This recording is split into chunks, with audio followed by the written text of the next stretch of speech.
انتهينا في اللقاء السابق من الطائفة الأولى، وهي طائفة الإيمان بالله، سواء كان ذلك الإيمان تأسيسا بحيث لم يكونوا يؤمنون بإله قبل اليوم، أو كانوا يؤمنون بإله وبرسل وبكتب، والمطلوب أن يؤمنوا بما أنزل على رسول الله وبرسول الله كما آمنوا بالرسل السابقين. وقلنا إن التقابل يقتضي أن يذكر الله الفريق المقابل وهم الكافرون، وقلنا إن الكفر معناه الستر، ولا يستر إلا ما كان موجودا. إذن فالكفر في العالم طارئ على الإيمان، لأن الخلق الأول في آدم تلقى عن الله وتلقى عنه مباشرة، وكان المفروض فيه أن ينقل ذلك إلى بنيه، وقد نقل، ولكن الغفلة وعدم قدرة الإنسان على حمل نفسه على منهج الله سترت قضية الإيمان، فأرسل الله رسله في مواكب متلاحقة ليبين للناس صلة الأرض بالسماء. وكان آخر ذلك رسول الله صلى الله عليه وسلم. ورسول الله صلى الله عليه وسلم حينما عالج أمر الدعوة في مكة المفروض أن نفهم أولا منزلة مكة ومنزلة سادة مكة بالنسبة لعالم الجزيرة، وهم القوم الذين أرسل الله رسوله بلسانه. كانت مكة تأخذ مكان السيطرة في الجزيرة كلها، ومن العجيب أن أخذها مكان السيطرة في الجزيرة كلها كان مرجعه في الأصل إيمانيا. انظروا كيف نقلوا السبب الإيماني الذي جعل من مكة سيدة للجزيرة وجعل من سكانها من قريش سادة الجزيرة. انظروا كيف انقلب وضع الاستغناء فنمى فيهم ذاتيتهم واعتبروها أصالة فيهم وفي مكة غير مسنودة إلى الحق سبحانه وتعالى. إنهم لم يأخذوا المكان ولم تأخذ مكة المكانة إلا لأن بيت الله كان فيه، وبيت الله كان يحج إليه من سائر أطراف الجزيرة. إذن فكل قبيلة منتشرة في الجزيرة لا بد ستأتي يوما إلى مكة لتحج، وقريش هي سيدة مكة.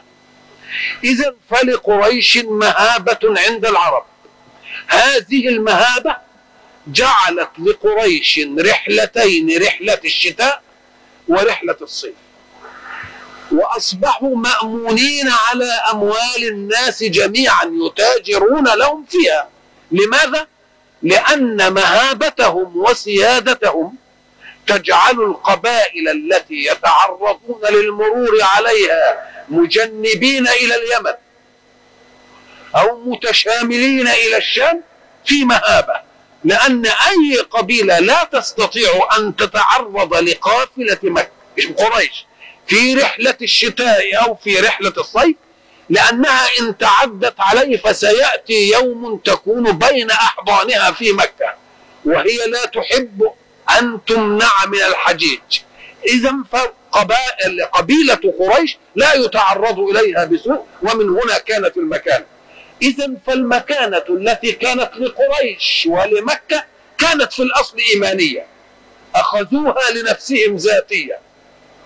ولذلك تجد أن الحق سبحانه وتعالى يطلب منهم أن يذكروا نعمة الله عليهم بأنه منع هدم الكعبة على يد أبرهة، لأنه لو انهدمت الكعبة ووجه الحجيج إلى اليمن كما كانوا يريدون لأصبح سبب المهابة ساقطا عند العرب، وسقطت مهابة قريش تبعا لسقوط هذه المهابة.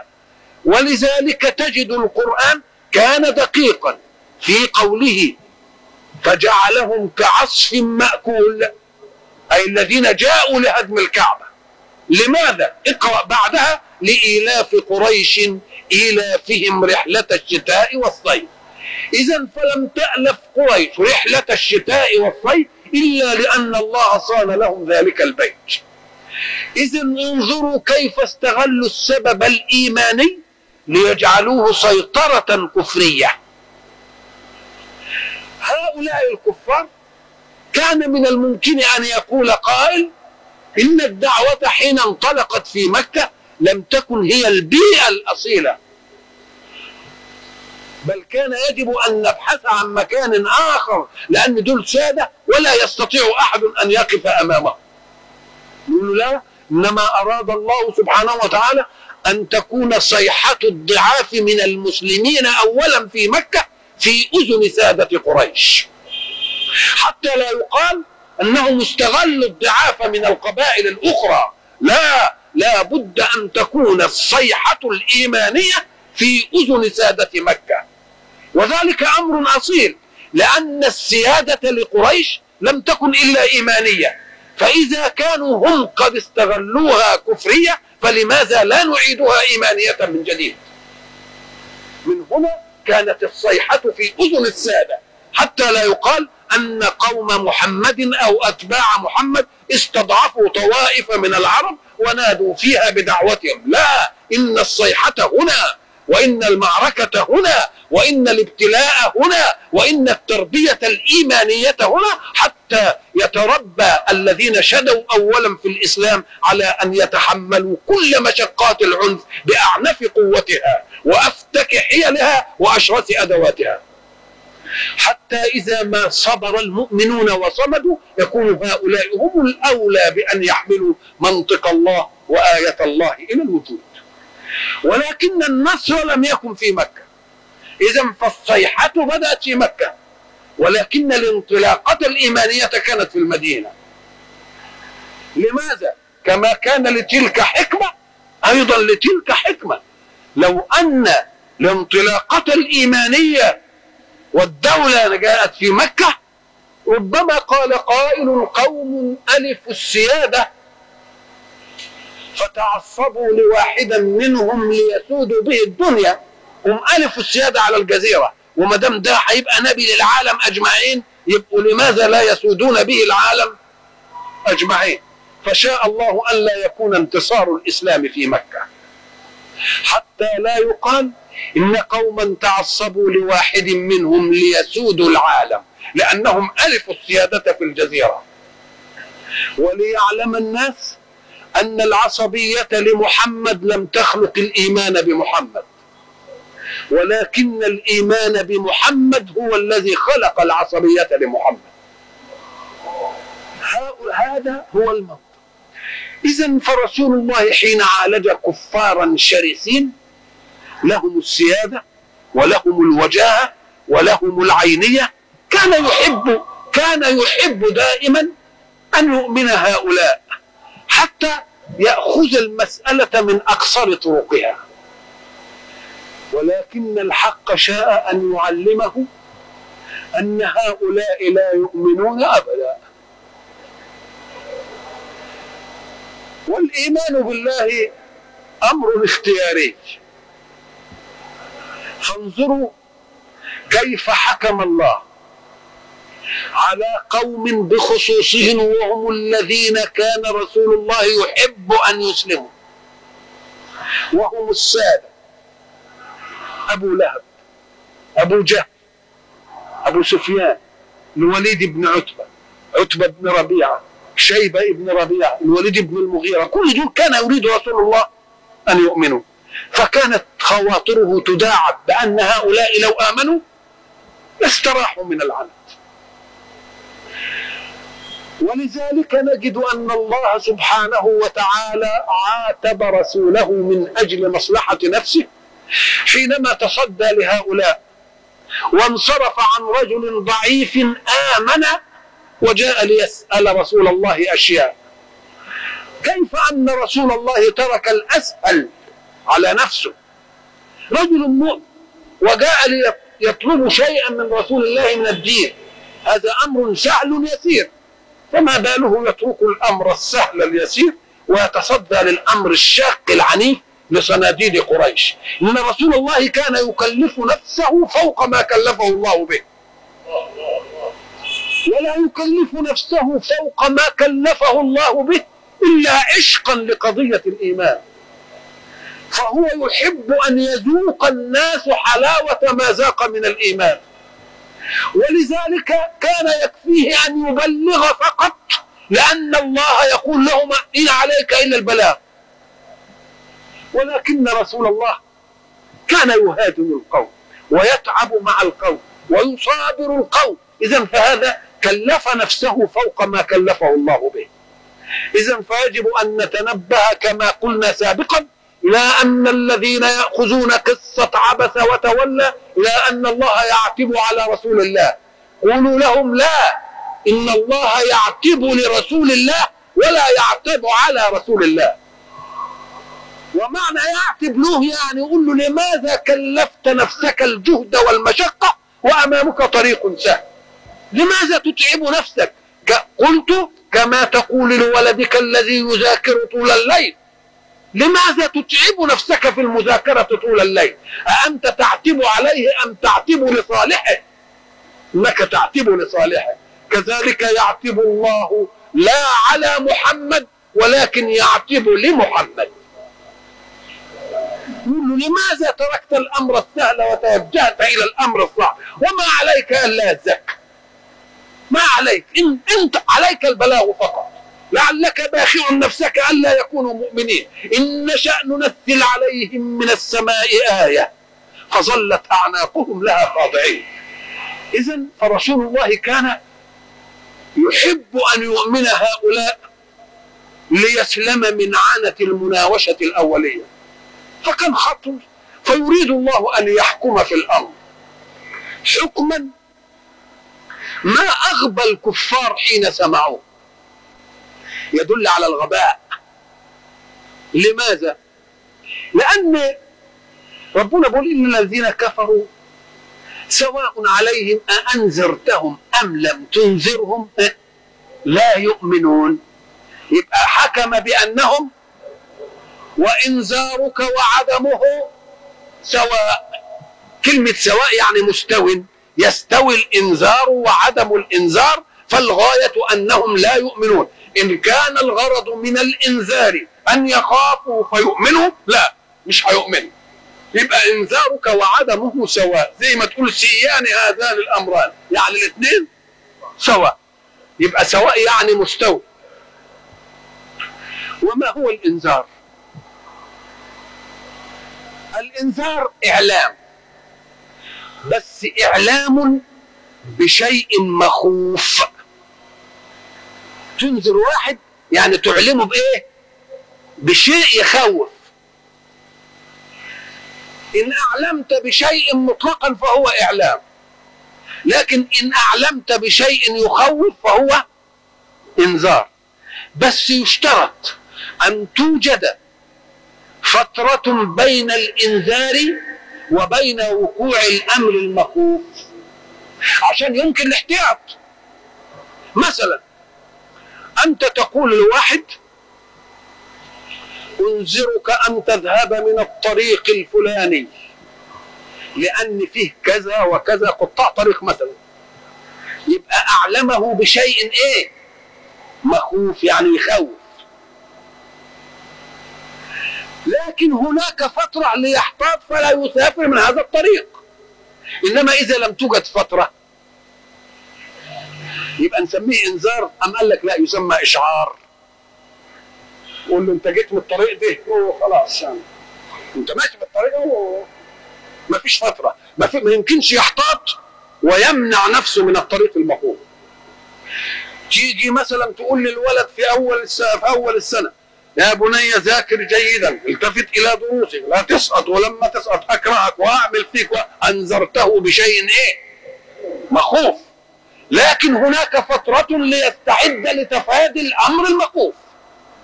لكن اذا كان بقى جيت بقى وامتحن بالفعل، وبعدين انت دريت بالنتيجة كده من طريق مش رسمي، فقلت للوالدة كده اشعري الواد ده انه خاب، يبقى انذره بشيء مخوف ولا فيش فرصة، لأنه ده امتحن وخلاص مفيش فرصة.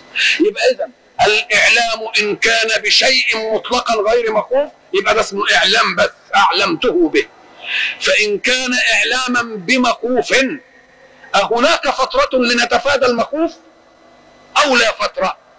فإن كانت هناك فترة لتفادي المخوف فهو الإنذار، وإن لم تكن هناك فترة لتفادي المخوف فهو الإشعار. اشعروا من طرف خفي بأنه خسر القضية. يبقى عندنا 3 أشياء: إعلام وإيه؟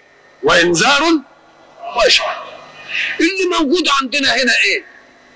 لما يجي يقول لهم آمنوا وتبقوا مش عارف إيه، لكن نقول آمنوا واتقوا النار واوعوا ربنا هيعمل فيكم ويعمل إيه؟ يبقى أنذرناهم من مخوف، والمخوف يقع فين؟ إذا في فيه فترة يقدروا يتلافوا الأمر المخوف. يبقى إذا الإعلام والإنذار والإشعار فيه فترة علشان وقوع المخوف بالنسبة للكافرين. فالله يقول لرسوله صلى الله عليه وسلم: الذين يداعبون خواطرك ليؤمنوا فتستاح وتريح المؤمنين الضعاف، أنا بقول لك لا يؤمنون. هنا يجب أن نتنبه إلى حكم يوجده العلم بما يكون، وحكم تلزم به القدرة أن يكون. دي حتة دقيقة شوية فعايزين نفهمها شوية. إلى شيء العلم يقول أنه يكون. حين يقول العلم أنه يكون، العلم تنكشف له الأشياء، إنما ملوش قدرة يجعل بها الأشياء. اللي يجعل الأشياء على ما هي عليه القدرة، إنما اللي يعرف الأشياء على ما هي عليه العلم. ما يقالش إنك لما علمت حاجة أرغمت الغير على إنه ينفذها، لا. إذن ففيه فرق بين أن يعلم الشيء وأن يجعل الشيء. يعلم الشيء دي صفة العلم، يجعل الشيء دي صفة القدرة. هنضرب مثل بسيط عشان نوضح القضية. هب أنك أنت والزوجة طرأ لكم مشوار سفر، تغيبوا فيه يوم طول، والبيت فيه أولاد صغار، فتركن لهم أكل. الأكل ده فيه لحمة وفيه سمك وفيه فراخ وفيه بيض وفيه جبنة وفيه أنواع متعددة. ثم خرجت أنت والأم، وبعدين الأم قالت لك في الوقت ده زمان الأولاد بياكلوا الظهر مثلا، يوم هو بيتبسط ولا بالك الأولاد هياكلوا إيه؟ هياكلوا من السمك.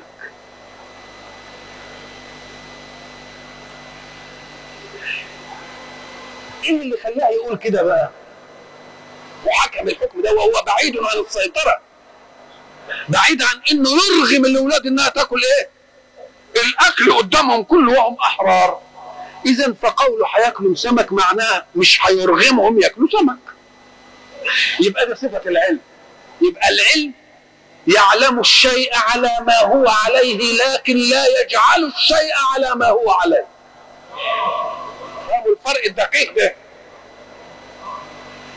نيجي احنا نسال الراجل تقول له علمت ايه اللي خلاك تعلم كده؟ يقول له والله اصل الاولاد كانوا من كام يوم كده يقولوا له يا بابا احنا عايزين سمك، يا بابا احنا عايزين سمك. فالمعقول ما دام السمك جه وهم كانوا يبقى علمه بقى. لكن لو ما كانش موجود في البيت الا السمك بس، وبعدين يجي يقول لها ده هياكلوا سمك، طب ما انت قاهرهم على ان ياكلوا سمك. يبقى هذه القدرة جعلت الشيء، انما مش العلم. اذا ففرق بين العلم والقدرة. العلم يعرف الشيء على ما هو عليه ولا يجعله على ما هو عليه، ولكن القدرة تجعل الشيء على ما هو عليه. حين يحكم الله على الكافرين بأنهم لا يؤمنون، أهو عمل القدرة أم عمل العلم؟ لو كان عمل القدرة لكانوا معذورين في أن يكفروا، لأنه لا طاقة لإنسان بمقاومة قدرة خالقه، ولكنهم مكلفون ويعاقبون. إذا من العدالة أن لا يكون ذلك سيال القدرة، أمال سيال الإيه؟ العلم. كما أن الرجل علم بالقرائن ان ولاده هياكلوا السمك، ما يمكن واحد عاقل كده قال ما تخلوا السمك اما يجي ابونا ومنا وناكله معا كده ونقضيها النهارده كده. دي مش في علم الراجل بقى. يبقى اللي بيخلي علم البشر زي ما بنقوله يخرم ولا يصيبش الحقيقه، ان بتجد اشياء لم تكن في معلوم القائل، انما ربنا يخفى عليه شيء. يبقى اذا حين يقول انني علمت ان ده هيحصل، يبقى هو اللي هيحصل. وهل يكون الزام للقدره ولا كشف للعلم؟ يبقى كشف للعلم. يبقى الذين يحتجون بان كفر الكافر غير خارج عن قدره الله، وهو اللي يقول له يا شيخ يا غبي افهم الفارق بين القدره وبين العلم.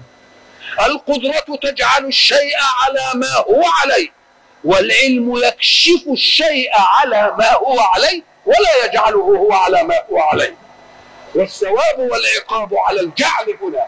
وما داموا مكلفين جميعا بأننا نؤمن، يبقى لا بد أن يكون ذلك في طوع الاختيار. وما دام في طوع الاختيار، بس ربنا علم إن عبده هيختار إيه. أدي العظمة في أن يحكم الحق على مختار في الفعل بحكم المختار يسمعه وفي قدرته أن يخالفه. خذوا القضايا اهي. الحق حكم حكم وان دول لا يؤمنون،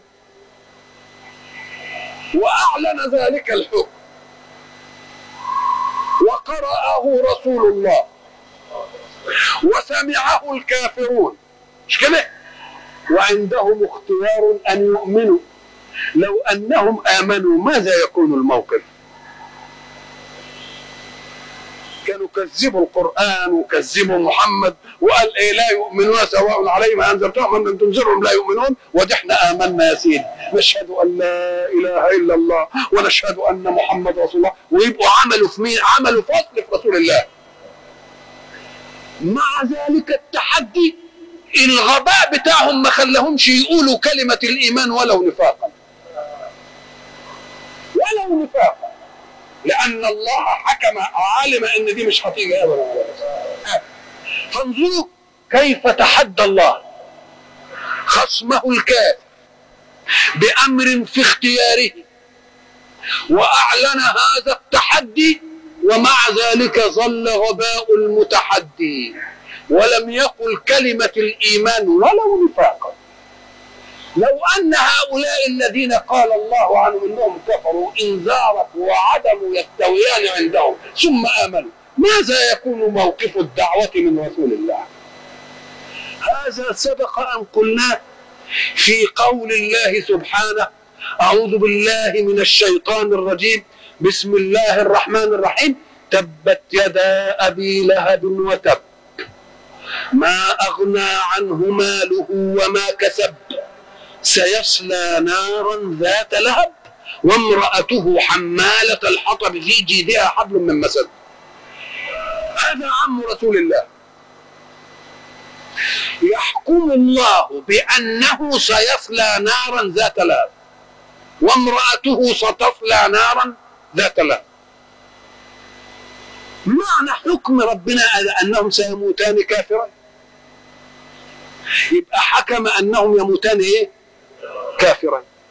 أما كان عند أبي لهب رشد عقل يقدر يقف كده في ندي قريش ويقول لا إله إلا الله محمد رسول الله، فإذا ما صدق الناس إنه آمن يجي من ورا يقول محمد قال إنني سأصلى نار ذات لهب وديني آمنت والحمد لله. ده الكلام ده كله كلام فارغ. يعلم بالتحدي، والتحدي قرآن يتلى، ومع أن في كفار كثيرين آمنوا. أكان يأمن محمد أن واحدا من هؤلاء يؤمن كما آمن عمرو بن العاص، يؤمن كما آمن خالد بن الوليد، يؤمن كما آمن عمر بن الخطاب، يؤمن كما آمن أبو سفيان، فيهز هذه المسألة هز؟ لا، إن الذي أخبره واثق من إن دي لن تطرأ على أذهانهم أبدا، ولن يفهموا أنهم يستطيعون أن يكذبوا القرآن ويكذبوا محمد بأن يقولوا لا إله إلا الله محمد رسول الله ولو نفاقا.